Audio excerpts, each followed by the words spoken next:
मित्रों नमस्कार। मैं आज आप लोग के बीच कुछ समय नहीं आ पाया था, पुनः एक वीडियो को लेकर आ रहा हूं जो अधिकांश लोगों से जुड़ा हुआ है। इस रोग से लगभग एक परिवार में 50% से अधिक लोग प्रभावित है। यह संग्रहणी रोग इरिटेबल बाउल सिंड्रोम IBS। इसमें होता क्या है कि पेट पर मरोड़ होती है, पेट पर दर्द होता है, कब्ज होता है, डायरिया हो जाता है और मानसिक रूप से असंतुलन व्यक्ति में पैदा होता है। उसकी सोच नेगेटिव हो जाती है, उसका वेट गिरने लगता है, एनीमिक होने लगता है, खून की कमी होने लगती है। इस रोग को देखकर जब इस प्रकार का रोग व्यक्ति में होता है तो व्यक्ति सारे डॉक्टरों के चक्कर लगा देता है, चाहे आयुर्वेद हो, एलोपैथ हो या होम्योपैथ हो, और सारे टेस्ट करा चुका होता है। CT scan, MRI, ultrasound, stool test, blood test, urine test, सारी रिपोर्ट है उसकी। कहीं किसी प्रकार की किसी रिपोर्ट में कोई खराब नहीं होता। उसके बाद वो कई दवाएं ले चुका होता है, फिर भी उसका पेट दर्द जैसा का तैसा ही रहता है, यानी कि कोई पेट दर्द में बदलाव नहीं होता, पेट दर्द उसका बना रहता है। वो फिर बहुत घबराने लगता है, उसके दिमाग में आता है कहीं मेरे पेट फेफड़ों में सूजन तो नहीं है, कहीं मेरा लीवर तो ख़राब नहीं हो गया, मेरी किडनी तो ख़राब नहीं होगी, मेरे आँत तो ख़राब नहीं हो गई, और यहाँ तक सोचने लगता है कहीं मेरे को पेट का कैंसर तो नहीं हो गया। फिर उसके अंदर चिड़चिड़ापन होने लग जाता है, उसके स्वभाव में परिवर्तन होने लगता है। मित्रों, होता क्या है कि जैसा हम सोचते हैं वैसे ही इमोशन हम में पैदा होते हैं, जैसे इमोशन हम में पैदा होते हैं वैसे बिहेव हम करने लगता है। इसमें व्यक्ति के अंदर जो विचार अंदर नेगेटिव आ रहे हैं, उसके बाद उसको इमोशन भी हो रहे हैं, उसका बिहेवियर भी बदल जा रहा है। तो यह एक सिस्टम है, तो हमें सबसे पहले अपने सोच को सही करना है। मेरे कहने का तात्पर्य यह है कि यह रोग जो है इरिटेबल बाउल सिंड्रोम, संग्रहणी रोग, यह पेट का रोग न होकर मस्तिष्क का रोग, यह मानसिक रोग है। इस मानसिक रोग से निपटने के लिए अपने दिनचर्या में कुछ सुधार करना पड़ेगा। जैसे खाली पेट चाय का सेवन ना करें, गुटखा, बीड़ी, शराब, सिगरेट, इन चीज का सेवन न करें, और ऐसे लोगों के बीच न जाएं कि जो नेगेटिव विचारधारा के लोग हैं। अगर नेगेटिव विचारधाराओं के लोग के बीच अगर आप जाएंगे तो आपके अंदर नेगेटिविटी पैदा हो जाएगी। नेगेटिविटी आपके अंदर पैदा होगी तो आपके अंदर जो इमोशन है, आपका बिहेवियर है, उसमें बदलाव आएगा और आपको तनाव होने लगेगा। दूसरी तरफ आप ऐसे समाज के बीच जाएं जहां कहीं सत्संग हो रहा, धार्मिक कार्य हो रहे हों, अच्छी किताबों को पढ़िए, और भारतवर्ष के महान महापुरुष जो भगवान के अवतार हैं, राम, कृष्ण, इनके जीवन को पढ़िए। कैसे विषम परिस्थितियों में भी इनके द्वारा जो काम किए गए वो एक पॉजिटिव एनर्जी के साथ जो काम इन लोगों ने किया है वो आप सबको ऐसे भावों को अपने अंदर पैदा करना है। हमारे भारतवर्ष में तमाम साधु संत सन्यासी रहे हैं।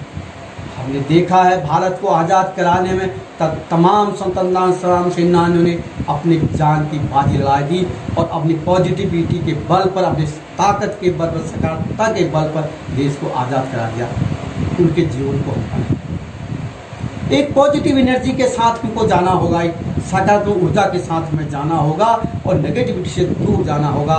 जब हम नेगेटिविटी से दूर होंगे, नेगेटिव विचार हमारे नहीं होंगे, तो हमारा मस्तिष्क स्वस्थ होगा। जब मस्तिष्क स्वस्थ होगा तो सारे काम ठीक है। मस्तिष्क ही पूरे शरीर को कंट्रोल करता है। अगर मस्तिष्क सही नहीं है तो वह पेट में जो उसका डायरेक्शन है, जो उसका कंट्रोल है, वो समाप्त होता है।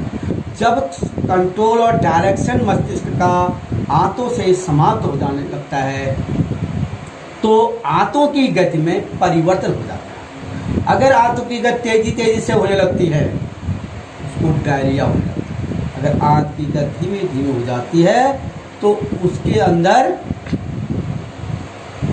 कब्ज बनने लगती है। कब्ज बनने से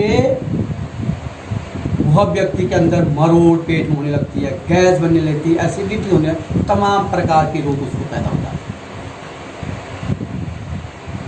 मित्रों, मेरे कहने का तात्पर्य यह है कि आपको पहले स्वयं सेल्फ काउंसलिंग करनी है, स्वयं की काउंसलिंग करनी, देखना है कि हमारे अंदर कहीं नेगेटिविटी कितनी बड़ी, आपको देखना है, उस नेगेटिव विचारधारा के अंदर नहीं घुसना है, उसको धीमे धीमे बाहर निकाल देना है।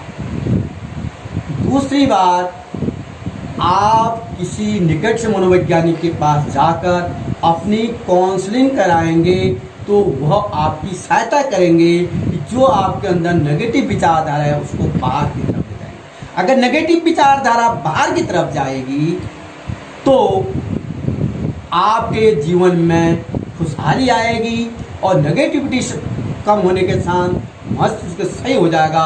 जब मस्तिष्क को कोई तनाव नहीं रहेगा तो उसकी कंट्रोलिंग जो आपके पेट में है, आंतों में है, वो कंट्रोलिंग पुनः सही हो जाएगी तो आपका पेट दर्द बिल्कुल ठीक हो जाएगा। आप डॉक्टर के पास जाएंगे और जाइए, मगर दवाई लेंगे, दवाई तभी तक काम करेगी जब तक दवा का सेवन करेंगे।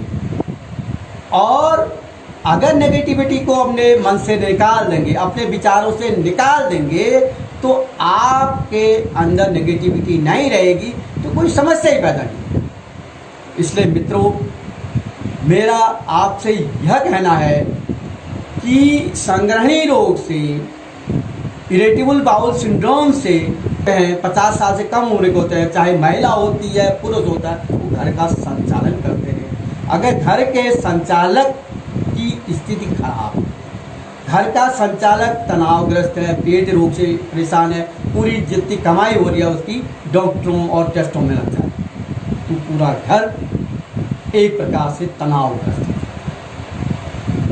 ऐसे में इस परिस्थिति से बचने के लिए हमें तनाव नहीं लेना है और परिवार के लोगों को भी उसको सपोर्ट करना है। जो इस प्रकार से इरिटेबल बाउल सिंड्रोम है उसको पॉजिटिविटी की ओर ले जाना, सकारात्मकता की ओर ले जाना है।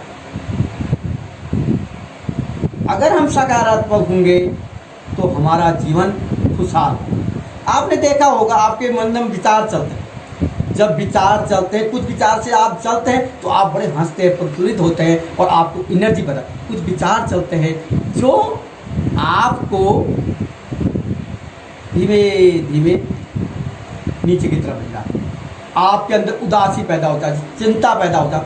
ये इन विचारों को न लाके आपको वो विचार पैदा करने हैं जो विचार आपके जीवन में ऊर्जा प्रदान करते हैं। जब हमारे जीवन में ऊर्जा प्रदान होगी मित्रों, होता क्या है कि जब हम खुश रहते हैं तो हैप्पी हार्मोन हमारे शरीर के अंदर स्रावित होने लगते हैं, जिससे हमारा मन प्रफुल्लित होने लगता है और हम खुश रहने लगते हैं। दूसरी ओर जब तनावग्रस्त हार्मोन हमारे शरीर में सक्रिय हो जाते हैं तो हमारे शरीर में स्थिरता आ जाती है, उदासी हो जाती है और किसी काम को करने में मन नहीं लगता है। धीमे धीमे हमारे मस्तिष्क में तनाव पैदा होने से उसकी कंट्रोल समाप्त होने लगता है और हमें एक सही जीवन और सही दिशा नहीं मिल पाती है। आओ हम इस रोग से बचने के लिए हम अपनी मानसिक स्थिति को सही करेंगे, मस्तिष्क को ठीक रखेंगे, एक सही दिशा की ओर चलेंगे और एक ऊंचाइयों को भारत को ले जाने का काम करेंगे। मित्रों, अगर आपको लगता है इस वीडियो में IBS से ग्रसित लोगों यानी कि संग्रहणी रोग से ग्रसित लोगों के लिए कुछ उपाय है तो इसको फैलाने का काम कीजिए, इसको उन लोगों तक पहुंचाने का काम कीजिए जिनको इससे लाभ हो सके। अगर आपको मेरी वीडियो पसंद आई तो एक लाइक ज़रूर दीजिएगा। मेरा निवेदन उन लोगों से है जो पहली बार मेरे चैनल पर आए हैं, जो पहली बार मेरे चैनल को देख रहे हैं। अगर आपको लगता है कि अगली वीडियो आप तक सीधे पहुंचे तो इसको सब्सक्राइब कर दीजिएगा, और अंत में मैं आपसे यही कहूँगा, अगर आपको कुछ क्वेरीज करनी है, कुछ लगता है, तो आप कमेंट बॉक्स में जाकर अपनी बात लिख सकते हैं, ताकि अगली बार मैं आपकी बातों को इस वीडियो के माध्यम से सुलझा पाऊँ और सुलझाने का प्रयास भी करूँ। मित्रों, मेरा मकसद सिर्फ एक ही रहता है, जितने भी आप मेरी वीडियो देख रहे हैं, कि मानसिक स्वास्थ्य आज एक अहम पहलू है। मानसिक स्वास्थ्य के खराब होने से पूरी शरीर का तंत्र खराब हो जाता है, धीमे धीमे मानसिक रूप शारीरिक रूप में परिवर्तन हो जाता है। इसलिए मस्तिष्क को स्वस्थ रखने के लिए, मानसिक स्थिति को सही रखने के लिए हमें सही दिशा की जरूरत है, सही रास्ते की जरूरत है, पॉजिटिविटी की जरूरत है। इसलिए मैं ये वीडियो आप लोगों के बीच लाता हूँ और आपसे निवेदन है कि हम सब मिलकर अपने घर से लेकर, गांव से लेकर, कस्बे से लेकर, जिले से लेकर, प्रदेश से लेकर भारत तक में हम मानसिक रूप से निपट सकते हैं और मानसिक रूप को अपने भारत से भगा सकते हैं। एक स्वच्छ मानसिक भारत बनाएंगे, जहां विकास की धारा बहेगी। ऐसे भारत की हमको ज़रूरत है। हमारे भारत के अंदर महान बुद्धियाँ हैं, बड़ी बुद्धि रखने वाले लोग हैं, पर मानसिक रूप से परेशान हैं। हमें मानसिक स्वास्थ्य के प्रति सचेत होना होगा। आओ हम सब मिलकर भारत को मानसिक रूप से स्वस्थ राष्ट्र बनाएं। इन्हीं शब्दों के साथ मैं आप सभी का इस वीडियो को देखने के लिए धन्यवाद अदा करता हूँ। नमस्कार, जय भारत, जय हिंद।